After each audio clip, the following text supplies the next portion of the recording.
The sun was salmon and hazy in the west. Dodong was thinking of telling his father about his plan to marry Taeyang when he got home. He unhitched the carabao from the plow to its shed and fed it.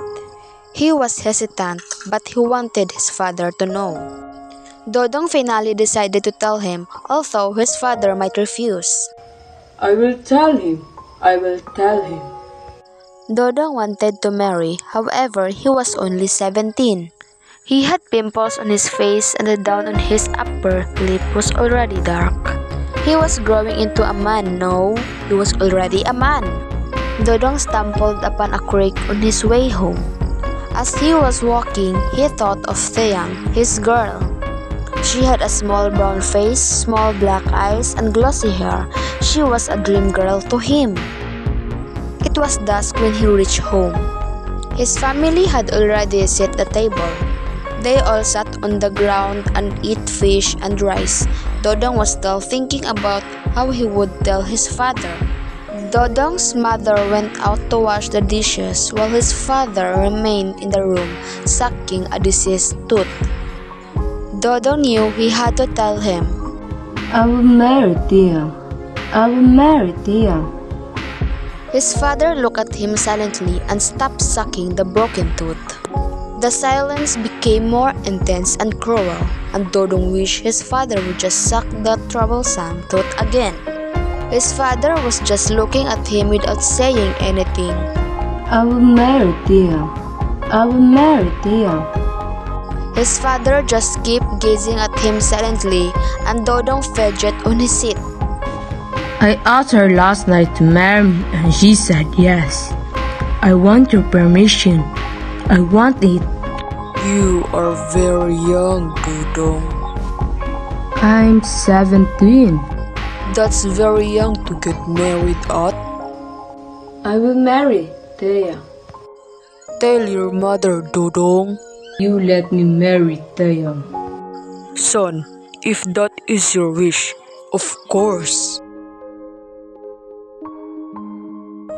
Dodong stood in the sweltering noon heat, sweating profusely.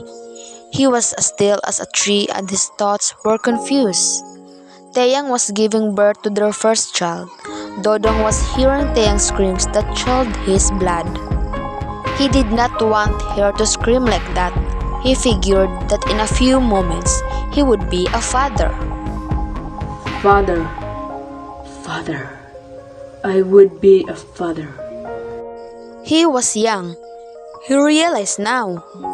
Come up, Dodong. It is over. Dodong suddenly felt embarrassed as he looked at her. He dropped his eyes and pretended to dust dirt off his shorts. Dodong. Dodong. Dodong. It is a boy. Dodong felt more embarrassed and did not move. His parents' eyes seemed to pierce through him and he felt limp. He wanted to hide and run away. Dodong, you come up. You come up. Dodong did not want to come up and stayed in the sun. Dodong, Dodong. I come up.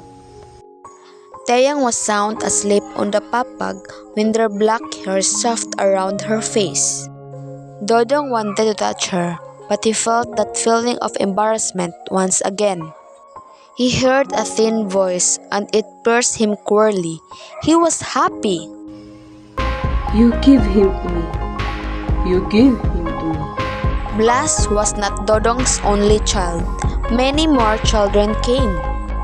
For 6 years, a new child came along. Dodong did not want any more children, but they came. It seemed like it could not be helped. Dodong got angry with himself sometimes.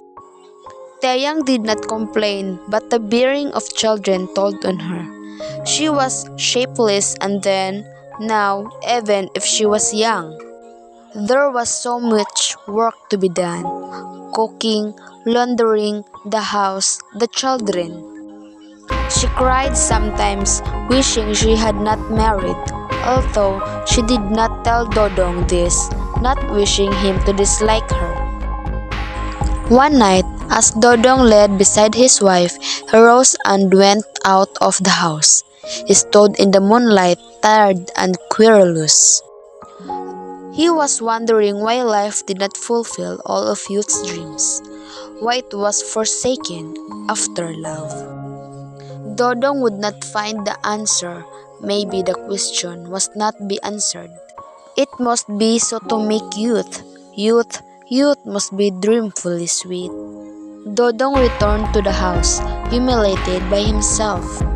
When Blas was 18, he came home one night, very flustered and happy. It was late at night and Dodong heard Blas' steps. Blas, you better go to sleep. It is late. Itay. Yes, anak? I will marry Tona. I love Tona and I want her. You want to marry Tona?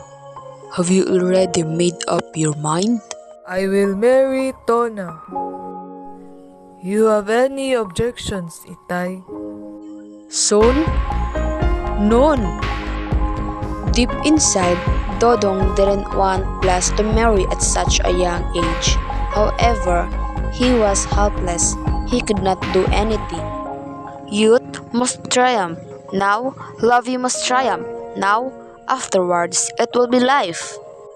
As long ago, youth and love did not triumph for Dodong, and then life.